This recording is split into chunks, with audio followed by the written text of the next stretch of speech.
25 ओलांडून गेली मी, तरी यांना माझ्यासाठी स्थळ सापडत नाही. अहो सारा गाव भाव की मला नावं ठेवायला लागली. पोरीतच काहीतरी दोष असेल, तिचं काहीतरी लफडच असेल बाहेर, असं काय बाई बोलायला लागली. हे बघा बाबा, मी तुमचं काही ऐकणार नाही. मी माझ्या मर्जीनेच लग्न करणार आणि मला जो मुलगा आवडतो ना त्याच्यासोबतच संसार करणार.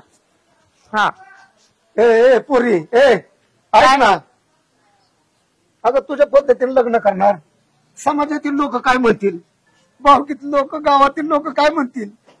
अहो काय म्हणतील म्हणजे, मग आतापर्यंत मी घरात पडून होती तेव्हा तर विचारायची ना तुम्हाला, तुमच्या पोरीचं लग्न कधी करताय, कधी जमवताय तिचं. मग आता मी स्वतःहून लग्न करते ना, मग आता कशाला काही प्रॉब्लेम? तसं नाही ग पोरी, तुझ्या पद्धतीने लग्न करते का नाही, त्या पद्धतीने लग्न करायला समाजाचा विरोध आहे.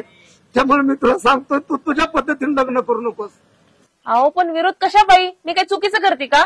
आणि एवढं चुकीचं करते ना, मग मी आतापर्यंत घरात होते तेव्हा आलं का कुणी? आणलं का कुणी चांगलं स्थळ? बघितलं काय कधी चांगला पोरगा? नाही ना.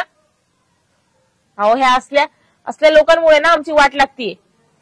जाऊ द्या, जाते मी.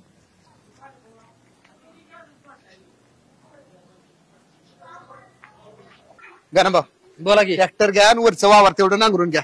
काय घरापाशी लावलाय ट्रॅक्टर, झालं पाहिजे पाठदिशनी, वेळ लावा नका. तुम्ही बी आलो का? हा, ना? जाऊ. राजाभाऊ बोला की बापू. पोरगी घरातनं निघून गेली. काय पोरगी घरातनं निघून गेली. कुठे गेली? कुठे गेली म्हणजे तिनं लय टोकाचा निर्णय घेतलाय. म्हणजे जोपर्यंत माझ्या मनासारखा पोरगा भेटत ना तोपर्यंत म्हणली मी लग्नच करणार ना. आता इथनं निघून गेली. होय बरं, कुठे गेली तुम्हाला माहिती आहे ना? मी काय इथनं आले अशीच निघून गेली. चला चला बघू आपण. चला चला, नका काळजी करू, बघू आपण. चला चला हो, चला लवकर पट. ए पोरे, अरे काय झालंय काय? हे बघा राजा भाऊ, तुम्ही मला नका अडवू. अरे पण काय झालंय काय ती तरी सांग. 25 ओलांडून गेली मी, तरी यांना माझ्यासाठी स्थळ सापडत नाही. अहो सारा गाव भाव की मला नावं ठेवायला लागली. पोरीतच काहीतरी दोष असेल, तिचं काहीतरी लफडच असेल बाहेर, असं काय बाई बोलायला लागली. आणि तरी पण आता यांच्यावर विश्वास ठेवू नये मी. कधीपर्यंत चालणार आहे असं? सगळं खरं आहे तुझं. अरे पण तुझ्यासाठी स्थळ चालून येतात, ते नकार देतात, त्यात बापूंची काय चुकी आहे? अहो कधी पसंत पडणार आहे यांना? आणि एखादी स्थळ आलं ना तर यांचं सारखं तसंच असतं. पोरग दिसायला चांगलंय पण घरदार नाही, घरदार आहे तर शेती नाही, शेती आहे तर जॉब नाही, आणि जॉब आहे तर परमनंट नाही. अहो असं केल्याने होणार आहे का काही? सगळं पटतंय तुझं, आपण बापू तुझ्या भल्यासाठीच करतात ना. राजाभाऊ काय झालं नेमकं? काय नाही दीपे, काय झालं ते समजेल का जरा? नाही काय झालं. आता तुम्हीच बघा, हा दिप्या 5 एकर वावर आहे, चांगलं काम करतो, कमवतो, आणि पोरग निर्व्यसनी, बायकोला चांगलं सांभाळू पण शकतो. पण का होत नाही याचं लग्न? कारण तो शेतकरी आहे आणि त्याला नोकरी नाही. शेतकरी आहे आणि नोकरी नाही म्हणून तो काही उपाशी झोपतो का? अहो वर्षभर पुरेल एवढं धान्य त्यांच्या घरी पडलंय, अजून पोटाला काय पाहिजे सांगा बरं? ए पोरी, तुला काय म्हणायचंय? दीप्या, तुला लग्न करायचंय का रे? मस्त करायचे पण कोण पोरगीच देत नाही.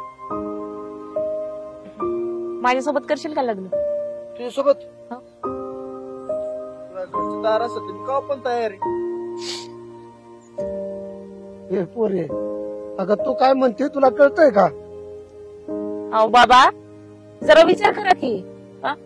तो नोकरदार नाही, शेतकरी आहे, पण कधी उपाशी झोपतो का? त्यांच्या घरच्याला उपाशी झोपवतो का? नाही ना. आणि तुम्ही डोक्यातून हा विचारच काढा बरं की एखादी चांगलं स्थळ येईल आणि मग माझं सगळं चांगलं होईल. शेतकऱ्याच्या घरी कधी पोरी सुखी राहत नाही.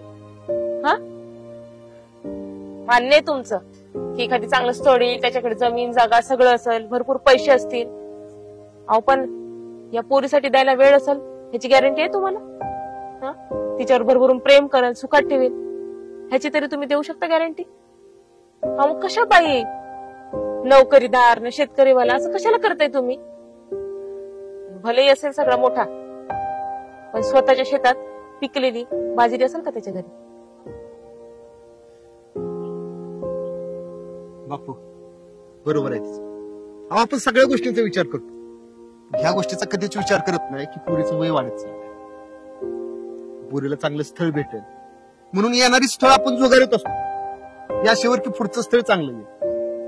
त्यामुळे काय होतं, फक्त वेळ वाढत जात आणि मग नंतर पश्चातापाची वेळ येते. बापू नका विचार करू, घ्या समजून आणि द्या दोघांना परवानगी लागण्याची.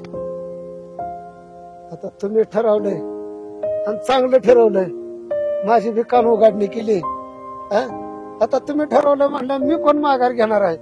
आता दोघांची मन जुळल्यात या, आता दोघांच्या लग्नाचा बार उडवून देऊ. चला पण येडा विचार करू नको. हा, चला चला आपली घरी बस त्याची तयारी चला. करू. चला चला.